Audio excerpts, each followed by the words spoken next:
দর্শক, রশিদার কাছে এসেছি। তার জামাই মারা গেছেন, তার স্বামী মারা গেছেন। আপনারা দেখতে পাচ্ছেন তার চোখের কোণায় জল। তিনি ইতিমধ্যে কান্না করে ফেলেছেন আমাদের সাথে কথা বলতে এসে। যাই হোক, আমরা রশিদার মুখ থেকে জানতে চাইবো সে কেমন পাত্র চাচ্ছে। রশিদা, কেমন আছো আপু তুমি? আসসালামু আলাইকুম। আমি বেশি একটা ভালো না। তো আমার স্বামী মারা গেল প্রায় 2 থেকে 2.5 বছর চলতেছে। তো আমার একটা মেয়ে আছে। অনেক। তুমি কি এখন স্বামীর বাড়িতে আছো নাকি বাবার বাড়িতে আছো? বাবার বাড়িতে আছি। তারপর একটা মেয়ে আছে, মেয়ের বয়স কত? আমার মেয়ের বয়স হচ্ছে 4.5 বছর। 4.5 বছর। তোমার বয়স কত? ছোটতেই বিয়ে হয়েছিল? হ্যাঁ, আমার অনেক ছোটকালে বিয়ে হয়েছে। আমার রানিং 22 চলতেছে। রানিং 22 চলতেছে।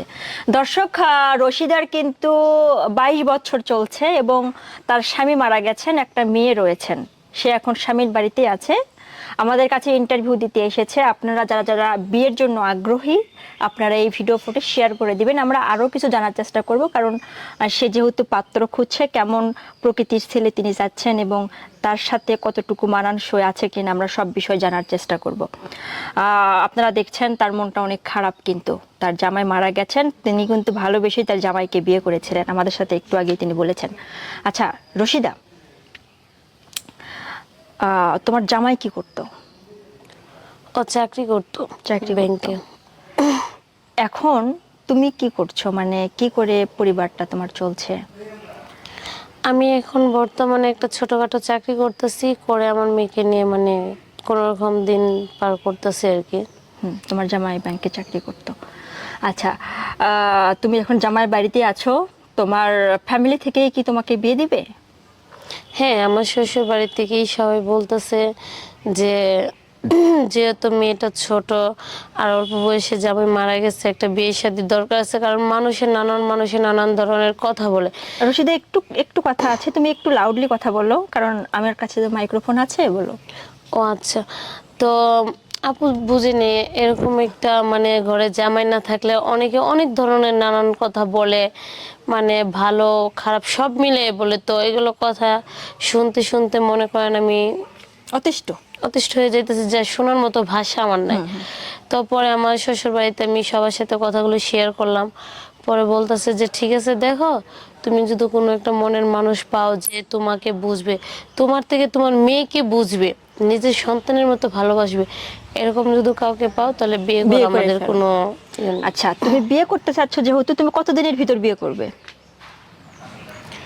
যেহেতু বিয়ে করতে চাইতেছে, আমি যত তাড়াতাড়ি মানে একটা ভালো ছেলে পাবো তত তাড়াতাড়ি বিয়ে করে নেব।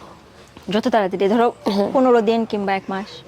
হ্যাঁ, হলে সমস্যা নেই। যদি 1 সপ্তাহের ভিতরে হয়ে যায় তাও কোনো সমস্যা নেই। সমস্যা নেই।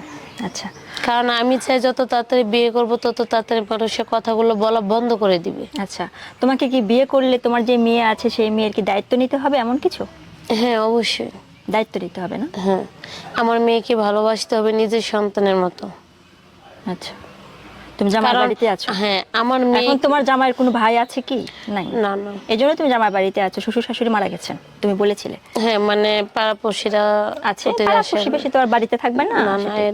আচ্ছা, তো রশিদা, তোমার যেহেতু মেয়ে আছে, তুমি মেয়ে সহকারে আর কি মেয়ের দায়িত্ব নিয়েই তুমি কারো ঘরে যেতে চাচ্ছ। তো দর্শক, আপনারা ইতিমধ্যে কিন্তু জানলেন তার একটা মেয়ে আছে এবং সে কিন্তু মেয়ের দায়িত্ব নিয়ে বিয়ে হতে চাচ্ছে। এমন ছেলে যদি থেকে থাকেন, সে বিয়ে করবে।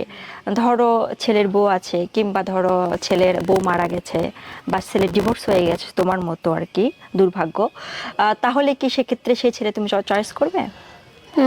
চয়েস করতে বলতে আপু, যদি ছেলের বউ না থাকে, তার যদি মানে আগে সন্তান থাকে, সে যদি আমার তার সন্তানের মতো ভালোবাসে, আমি তার সন্তানকে আমার বাচ্চার মতো সন্তানের মতো আমি মানুষ করব বা দেখাশোনার সব দায়িত্ব নেব।